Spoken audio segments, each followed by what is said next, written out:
I'm about to install this ridge vent on my roof, and here's why. So as you can see, I only have one roof vent, this little whirly bird. So I decided to upgrade my ventilation with a ridge vent system. A ridge vent system is a product that runs along the top of your roof ridge and allows hot and humid attic air to escape. Adding this upgrade may actually decrease my cooling and heating costs. Okay, so this is the Gaf Cobra Ridge Vent 3 premium exhaust vent for roof ridge. Did some research on this. I actually called a friend, Chris Keel over at A1 All-American Roofing, and asked him what his opinion was on which is the best roof vent. So he recommended I go with the Cobra from Gaf. And I gotta say, this is pretty cool. It's a pretty cool product. As you can see, all the nails are clipped in for your convenience. Like, you don't have to carry these nails in your pocket or your pouch when you're up on the roof. You just lay this thing in place, line it up, pull a nail off as you need it, and they got these pre-drilled holes right here. Bam, bam. So I'm gonna get up there on the roof and finish prepping and get this thing installed. Okay, let's go over the tools you're gonna need to get this job done. Number one, you're gonna need a really good utility knife and plenty of sharp blades. Don't forget to change your blades often because it will get difficult to cut those shingles if you do not. Number two, tape measure. We're gonna have to use one of those to make sure everything's lined up properly. And then we got our chalk line here we can snap lines going across the length of the roof to make sure the new ridge vent looks nice and clean and straight. And then you get your hammer for your nailing, of course, and pulling off the old materials. And then you got flat bars. Either one of these will work. Also, safety glasses, super important. Now gloves. Gotta have a good pair of gloves. And this here Milwaukee skill saw cordless is an amazing tool. You gotta have one of these if you don't already, because you don't have to run extension cords up here on the roof to get this roof cut. If you don't have this, go buy it now.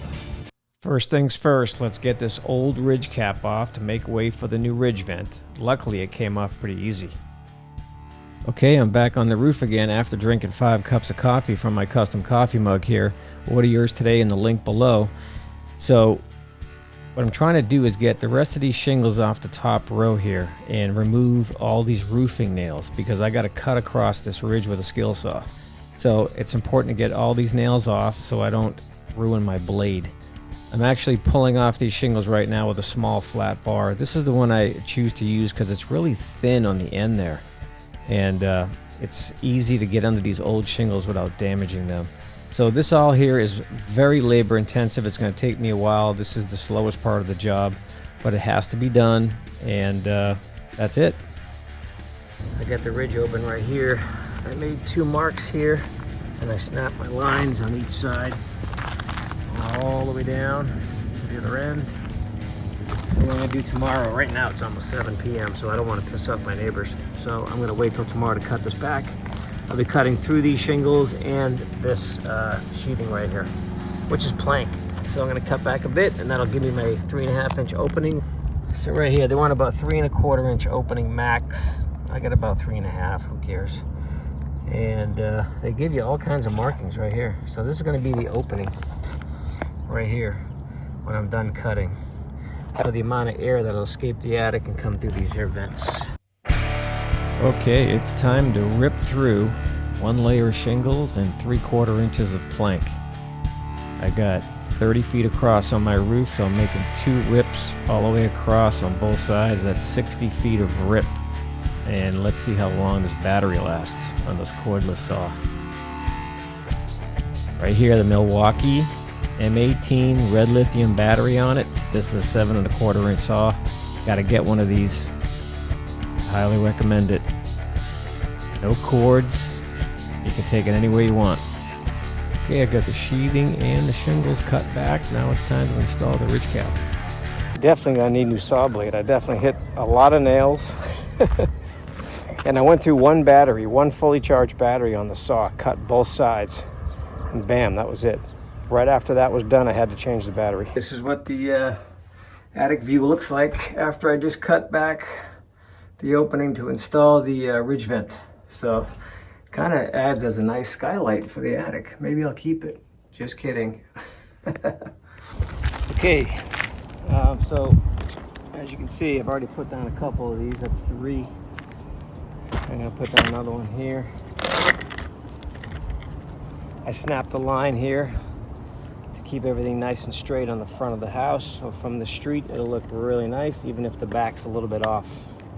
Okay, another thing I want to point out here is the ridge vent does have to go on a certain way. So right here has got the, you call it the male end right here.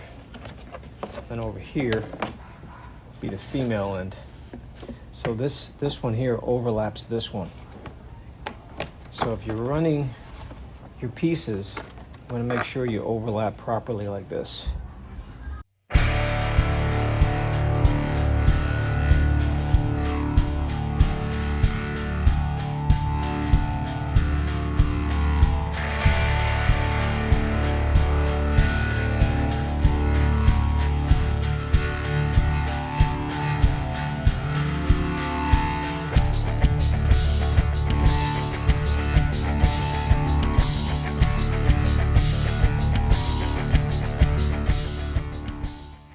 Alright, the new ridge cap is on and nailed, and it looks really good.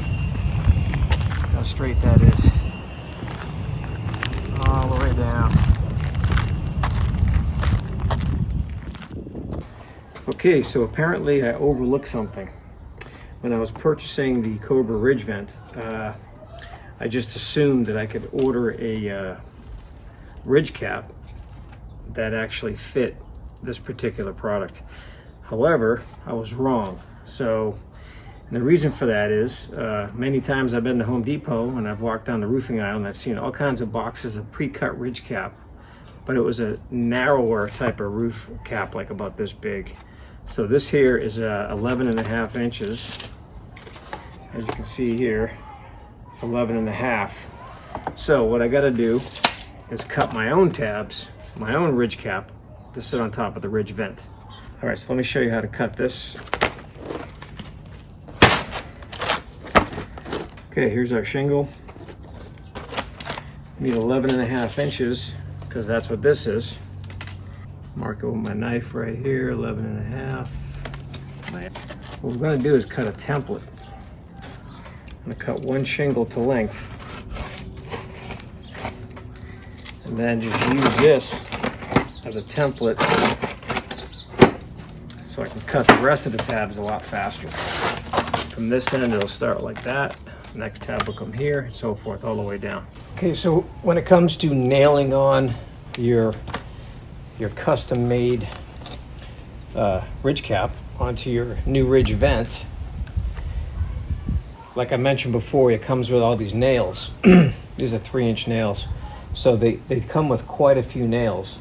And these pieces only require 1, 2, 3, 4, 5, 6, 7, 8, 9, 10. 10 nails per section, because they have pre-drilled holes right here.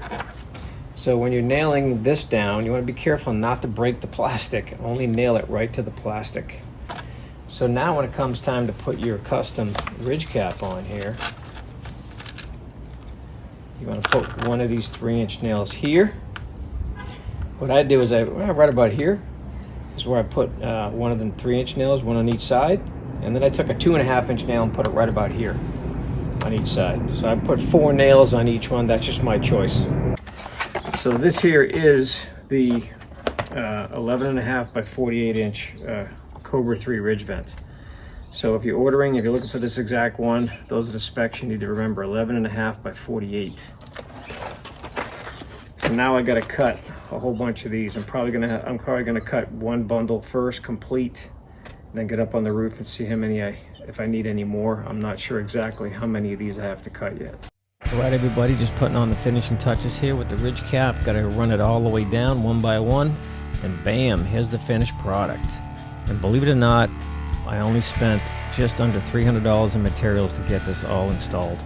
So next thing I got to do is install some soffit vents for this type of ridge vent to actually work properly. That's going to be another video. Right now I just got to add some roof sealant to those exposed nails. I hope you liked the video, and please check out this next one.